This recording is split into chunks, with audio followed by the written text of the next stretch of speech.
آپ نے فرمایا جنت میں گیا، میں نے قرآن کی تلاوت سنی، میں نے کہا یہ کون تلاوت کر رہا ہے؟ کہا جی حارثہ بن نعمان کر رہے ہیں۔ حارثہ بن نعمان وہ تو مدینے میں بیٹھا ہوا ہے، ابھی مرا تو نہیں، ابھی جنت میں تو آیا نہیں، تو یہ آواز کیسی ہے؟ آپ 8-10 ہزار کا مجمع ہے، کتنا ساؤنڈ سسٹم لگا ہوا ہے، اور 500 کلومیٹر کے بعد ہوا کوئی نہیں ہے تو ساؤنڈ سفر ہی نہیں کر سکتی، آواز سفر ہی نہیں کر سکتی۔ حارثہ بن نعمان نے کون سا ساؤنڈ سسٹم لگایا تھا کہ مدینے میں بیٹھ کے تلاوت کرے اور جنت میں اس کی ساری جنت کو آواز سنائی دے؟ تو حارثہ کے پاس کون سا ساؤنڈ سسٹم تھا؟ تو فرشتوں نے کہا یا رسول، آپ نے کہا وہ مدینے میں آواز جنت میں، کیا بات ہے؟ کہ یا رسول اللہ ماں کو اتنا خوش کیا ہے خدمت کر کے کہ جب قرآن پڑھتے ہیں اللہ ساری جنت کو قرآن سناتے ہیں۔ ساری وہ ماں جو آج ذلیل ہو رہی ہے، وہ ماں جس کو پوچھنے والا کوئی نہیں، نہ کینیڈا میں، نہ پاکستان میں، نہ انڈیا میں، نہ بنگلہ دیش میں کوئی خوش نصیب ماں ہے جس کی اولاد اسے پوچھتی ہے، ورنہ مال کی دوڑ نے پاگل کر دیا، اندھا کر دیا۔ ساری دوڑ کا آخر کیا ہے؟ میتھمیٹکس کا ایک قاعدہ ہے کہ ملین انٹو زیرو کیا ہوتا ہے بھائی؟ زیرو۔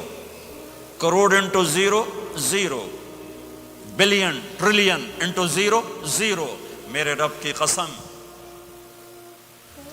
ہے، دنیا کی عزتیں، شہرتیں، بلندیاں، دنیا کے دھن دولت، بلڈنگیں، تجارتیں، ضرب موت زیرو زیرو۔ یہ آنکھ بند ہوئی، اب طارق جمیل نہیں کہا جائے گا، میت کہا جائے گا، ڈیڈ باڈی کہا جائے گا، کوئی مولانا نہیں کہے گا۔ اولاد بھی کہے گی جنازہ اٹھاؤ، میت اٹھاؤ، چارپائی اٹھاؤ۔ کبھی سنا کسی نے کہا ہو اماں جی کو اٹھاؤ، بیگم صاحب کو اٹھاؤ، شہزادی کو اٹھاؤ، ملکہ کو اٹھاؤ؟ میت میت۔ منجی چاہو جی، منجی چاہو، جلدی کرو جی، اسی دکانہ تے جاؤنا ہے، منجی چاہو، دیر ہو گئی ہے۔ لوگ گھڑیاں دیکھ رہے ہوتے ہیں، جنازے کا ٹائم تو 11 بجے کا تھا، 11:10 ہو چکے ہیں۔ ساری زندگی کی عزتیں، دولتیں جب موت سے ضرب کھاتی ہیں زیرو ہو جاتا ہے۔ شہرت، دولت، بلندی، پستی، گمنامی، ضرب موت زیرو، مٹی کا ڈھیر بن جاتا ہے۔ یہ سب دھوکے کا گھر ہے، یہ مچھر کا پر ہے، یہ مکڑی کا جالا ہے، یہ آج ہے اس کی کل کوئی نہیں ہے، کل تو بڑی دور ہے، یہ سانس ہے اگلے سانس کا کوئی پتہ نہیں، یہ قدم ادھر سے ادھر آنے کا کوئی پتہ نہیں، یہاں سے نیچے اترنے کا کوئی پتہ نہیں۔ تو کیا اس پر ایمان کو بیچ دوں؟ کیا اس پر آخرت کو آگ لگا دوں؟ اجل موت کو کہتے ہیں، موت اجل ہی نے چھوڑا، نہ کسرا نہ دارا، اسی سے سکندر صفات بہارا، ہر ایک لے کے کیا کیا نہ حسرت سے دھارا، پڑا رہ گیا سب یوں ہی ٹھاٹھ سارا، جگہ جی لگانے کی دنیا نہیں ہے، یہ عبرت کی جا ہے تماشا نہیں ہے۔ ماں کی دعا نے حارثہ کی تلاوت کو 7 آسمان چیر کر پوری جنت گونج رہی ہے۔ کیا ہوا؟ حارثہ تلاوت کر رہا ہے۔ ساؤنڈ سسٹم کہاں سے لایا ہے؟ ماں کے پاؤں دھوتا ہے، یہ ساؤنڈ سسٹم ہے۔ حارثہ ماں کے کیسے خدمت گزار تھے؟ بیوی کو نہیں کہتے تھے میری اماں دی روٹی پکا، میری اماں دے کپڑے دھو، بیوی کو کہتے تھے یہ میری ذاتی پراپرٹی ہے، اس میں تیرا کوئی حق نہیں ہے۔ جس کے ذمے نہیں اس کو آگے کر رہے ہیں۔ میرے ذمے میری ماں کی خدمت ہے، میری بیوی کے ذمے میری ماں کی خدمت نہیں ہے۔ اللہ کے واسطے حقوق جانو، حقوق جانو۔ ہم اپنا معاشرہ ساتھ لے کر آئے ہیں اور شریعت کے نہ جاننے کی وجہ سے گھروں میں آگ لگ چکی ہے، آگ لگ چکی ہے، آگ لگ چکی ہے۔ بیگم یہ ماں میری ذاتی پراپرٹی ہے، تم نے قریب نہیں آنا۔ کپڑے خود دھوتے تھے، تیل لگاتے تھے، کنگھی کرتے تھے، جوئیں نکالتے تھے، سالن بناتے تھے، روٹی پکاتے تھے، پھر سامنے رکھ کے بیٹھ نہیں جاتے تھے، نوالے توڑ توڑ کے اماں کو کھلاتے تھے، نوالے توڑ توڑ کے کھلاتے تھے۔ صلہ کیا ملا؟ جنت میں آواز جا رہی ہے، کس نے پہنچایا؟ ایک اور واقعہ سنا دوں، بیٹے بھی بیٹھے ہیں، مائیں بھی بیٹھی ہیں۔ موسیٰ علیہ السلام نے کہا یا اللہ میرا جنت کا ساتھی کون ہے؟ اللہ تعالیٰ نے کہا فلاں قصائی، یہ گوشت بیچنے والے۔ گوشت بیچنے کا پیشہ ہمارے ملک میں کوئی اچھا نہیں ہے، تھے میں چنگا ہوئے تو پتہ کوئی نہیں، تو وہ ماٹھے لوگ کرتے ہیں، تو ادھر تو بڑا فیشن کے ساتھ ہے۔ تو موسیٰ علیہ السلام حیران ہوئے، بھئی قصائی میرا جنت کا ساتھی کیسے بن گیا؟ وہ گئے کا کون ہے؟ کا فلاں۔ وہ گئے تو ایک قصائی، قصائیوں کی دکانیں، گوشت، بیٹھا چوکڑی مار کے گوشت بیچ رہا ہے۔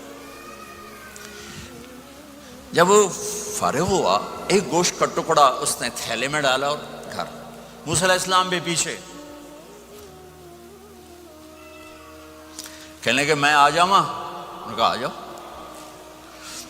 اس نے جا کے گوشت کی بوٹیاں بنا کر ہانڈی پہ چڑھایا، آٹا گوندنے بیٹھا، پھر اس کو نرم ہونے دیا، سالن تیار کیا، روٹی بنائی، تھالی میں پلیٹ میں سجا کر ایک بڑھیا ایسے لیٹی ہوئی ہوں، اس کو کہتا ماں جی ماں جی، اس کو اٹھایا، نوالے بنا کے کھلاتا رہا کھلاتا رہا کھلاتا رہا۔ اس نے کہا ہوں میری بس، تو اس نے منہ صاف کیا، اس کو لٹایا، وہ کچھ بولی، کچھ بڑائی۔ موسیٰ علیہ السلام دور کھڑے تھے، کہنے لگے بھائی کون ہے یہ؟ کہ میری ماں ہے۔ یہ کیا کہہ رہی تھی؟ وہ کہنے لگا جی ماں جو ہوئی کی دساں، جداں دی خدمت کراں شروع ہو جاندی تینوں اللہ جنت وچ موسیٰ دا ساتھی بناوے۔ کتھے موسیٰ تے کتھے قصائی؟ ارے پنجابی سمجھ میں آتی ہے؟ ترجمہ کروں؟ ترجمہ کروں؟ موسیٰ علیہ السلام سے کہنے لگا یہ میری ماں ہے، جب بھی اس کی خدمت کرتا ہوں تو یہ شروع ہو جاتی ہے اللہ تجھے جنت میں موسیٰ کا ساتھی بنائے۔ کہاں موسیٰ، کہاں ایک قصائی، لیکن ماں کی دعا میں طاقت ہے کہ قصائی کو نبی سے ملا دیتی۔ اگر ماں باپ ساتھ ہیں تو ان کی دعا لے لو، ان کی دعا لے لو، ان کی دعا لے لو۔ ماں کی دعائیں تمہیں نبیوں کے ساتھ کھڑا کر دیں گی، باپ کی دعا تمہیں بڑے بڑے کتب ابدالوں کے ساتھ کھڑا کر دے گی۔ والدین کو خوش کرنا، جو صبح صبح والدین کی صرف ایسے جا کے دیکھ لے، نہ سلام کرے نہ حال پوچھے، بس یوں دیکھ لے محبت سے، صبح سے شام تک جنت میں 2 دروازے اس کے لیے کھل جاتے ہیں۔ صبح سے شام تک جنت میں 2 دروازے کھل جاتے ہیں۔ اگر آپ کے ماں باپ یہاں ساتھ ہیں تو اپنی جنت بنا لیں، ان کے مرنے سے پہلے پہلے اپنی جنت بنا لیں، ان کی دعا لے لیں۔ ہمارا ایک نوجوان ذمہ دار تھا، نہ نماز نہ روزہ نہ حج، کچھ بھی نہیں، اور غافل زندگی۔ اب تو ماشاءاللہ بہت بدل گیا ہے، کہتا مولانا میری کبھی کوئی دعا رد نہیں ہوئی، حالانکہ سارے عیب تھے، سارے گناہ تھے، دعائیں ساری قبول تھیں۔ میں نے کہا وہ کیسے؟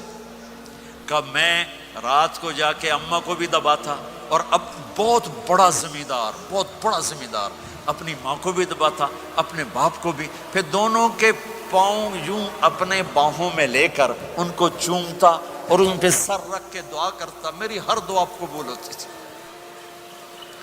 تو اپنے ماں باپ کے قدموں تلے اپنی دعائیں تلاش کرو، خاص طور پر اپنی ماں کے قدموں تلے جنت تلاش کرو۔ میرے نبی نے کہا ماں کے قدموں تلے جنت ہے۔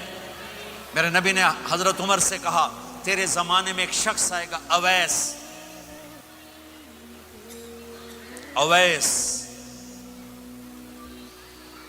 وہ رنگ کا ہوگا کالا، قد کا ہوگا چھوٹا، اور قبیلہ ہوگا قرن۔ جب وہ آئے تو اس سے دعا کروانا، تو بھی اور علی بھی۔ کہ وہ کس لیے؟ کہ اویس نے ماں کی خدمت کر کے وہ مقام حاصل کیا ہے، جب ہاتھ اٹھاتا اللہ ہاتھ رد نہیں کرتا۔ عمر علی کو